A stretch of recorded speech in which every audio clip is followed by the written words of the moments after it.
자, 여러분 안녕하세요. 오늘은 이제 간경변증에서 문맥압 항진이 발생하는 이유에 대해서 살펴보도록 하겠습니다.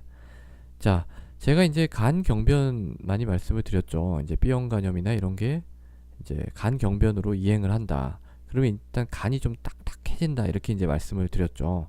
그 이유에 대해서는 간 그 섬유화 할 때 잠깐 말씀을 드렸습니다.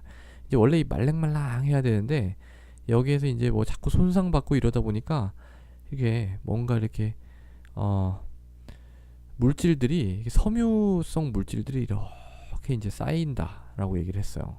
그래서 결절 같은 것도 생기고 그러면서 이제 딱딱해집니다. 이게 이렇게 딱딱해지면 뭐가 생기냐 그러면은 문맥압 항진이 발생을 합니다.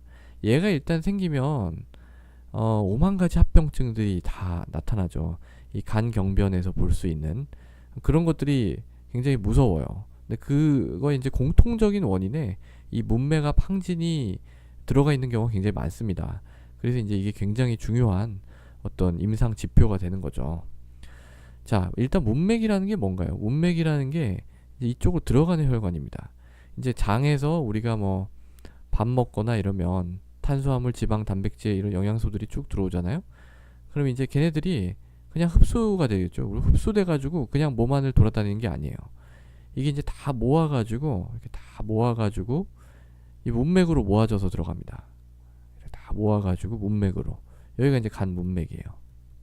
문맥. 근데 여기 이제 압력이 올라간단 말이에요. 그게 이제 문맥압 항진이거든요. 이게 이제 왜 올라가냐면 그 두 가지로 생각을 할 수가 있어요. 제가 아까 말씀드렸던 자 여기를 통과해야 돼요. 여기를 이제 통과해서 정맥으로 빠져나가야 됩니다. 그런데 여기가 딱딱한 거예요. 그게 이제 무슨 말이냐면 첫 번째는 간 내에 저항이 증가한 거죠.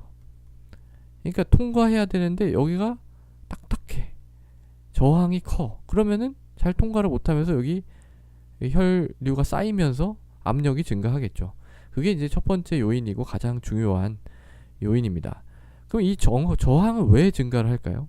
이 저항은 이거는 이제 제가 아까도 말씀을 드렸지만 간이 원래 말랑말랑해야 되는데 이게 염증이 자꾸 반복이 되고 그러다 보면 섬유화가 되면서 어떨 때는 결절도 생깁니다. 그럼 그 결절이 혈관 같은 데를 밀 수가 있겠죠. 혈관이 이렇게 지나가는데 이 결절이 밀어요. 그러면 이제 이게 저항이 증가하는 겁니다. 그렇게 되는 게 하나가 있고요. 이걸 이제 우리가 고정 요인이라고 해요. 고정 요인. 어떤 고정된 뭔가에 의해서 발생한다라고 해서 고정 요인이라고 하고요. 두 번째는 이제 변동 요인인데요. 요거는 이제 어떤 혈류 역학적인 상태에 의해서 좀 변화가 가능한 요인입니다. 원래 이 우리 몸의 혈관 조절을 담당하는 물질들이 굉장히 많이 있어요. 근데 이제 이 간경변이 진행을 하면은요. 그 중에서 이제 그 엔도텔린이라고 하는 물질, 엔도텔린. 요건 이제 영어로 이렇게 쓰는데요. 엔도셀린. 이 TH 발음이 저는 항상 어렵습니다. 요런 게 이제 증가를 하고요. NO, 요 나이트릭 옥사이드. 요거가 감소를 합니다. 이렇게 되면은 혈관 저항이 증가하는 거예요. 요런 거는 원래 별로 신경 안 써도 다 잘 조절이 되던 애들이거든요. 근데 이제 경변이 생기면서 간경변이 생기면서 이런 어떤 혈관의 조절, 혈관의 사실 어떤 톤이죠. 그러니까 이 혈관이 이렇게 있으면 얘가 이제 어떤 파이프 같은 길이 아니고요. 고무 길이라고 보시면 돼요. 여기 고무 같은 게 있어서 얘가 이렇게 늘어났다, 이렇게 늘어나기도 하고 줄어들었다. 이 톤이 있어요. 톤. 근데 이제 얘가 이제 톤이 갑자기 세진 거죠. 이렇게 길이 넓게 가는 게 아니라 톤이 세가지고 길이 좁아지는 거예요. 그러면은 이제 간의 저항이 증가하게 됩니다. 그런 요인이 일단 하나가 있어요.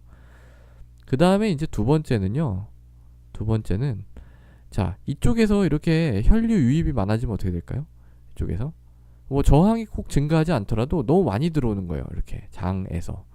그러면 압력이 증가하겠죠. 두 번째는 그래서 문맥으로의 혈류량 증가입니다. 많이 들어오면 들어올수록 압력이 증가하는 거예요. 그럼 이런 게 왜 증가를 할까요?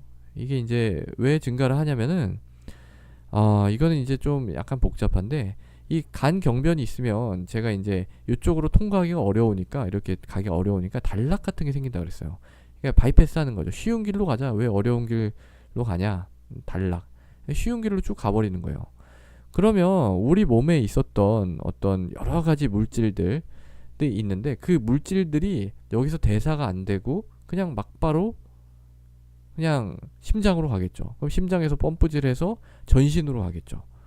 그거를 이제 우리가 뭐라고 하냐면, 문맥에서 원래 간을 통해서 전신으로 가야 되거든요.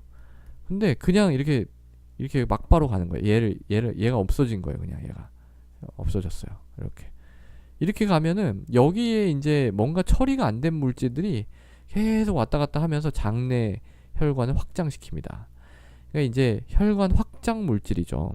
혈관을 확장시키는 물질들. 이런 게 이제 정상적으로 우리 몸에 계속 다니고 있어요. 다니고 있는데, 이제 간에서 이제 보통 이게 처리가 돼가지고 없어지고 그러는데, 이게 단락을 통해서 계속 가니까 이런데 이제 혈관이 계속 넓어지니까 피가 많이 들어오는 거죠. 그러면서 이 혈류 유입이 증가하게 되면서 간 문맥의 압력도 같이 이제 증가를 하게 됩니다. 그리고 만약에 이제 이 간을 거친다고 해요. 조금은 이제 이 단락이 아니라 이렇게 간을 거쳐서 가겠죠. 이렇게 어렵지만 어려운 길로 가겠죠. 근데 이 어려운 길을 가도 이 간 자체에 세포가 많이 죽어가지고 이런 대사가 잘 안 되는 거예요. 그럼 이런 물질들이 그대로 남아 있겠죠. 그러면서 이제 전신 순환을 하면서 혈관을 쭉 확장을 시키면서 이제 문맥으로의 혈류 유입을 증가시키게 되는 그런 이제 기전이 있습니다. 자, 그래서 오늘은 이제 간 경변증에서 이 문맥압 항진이라는 것이 왜 발생하는지에 대해서 살펴봤습니다. 감사합니다.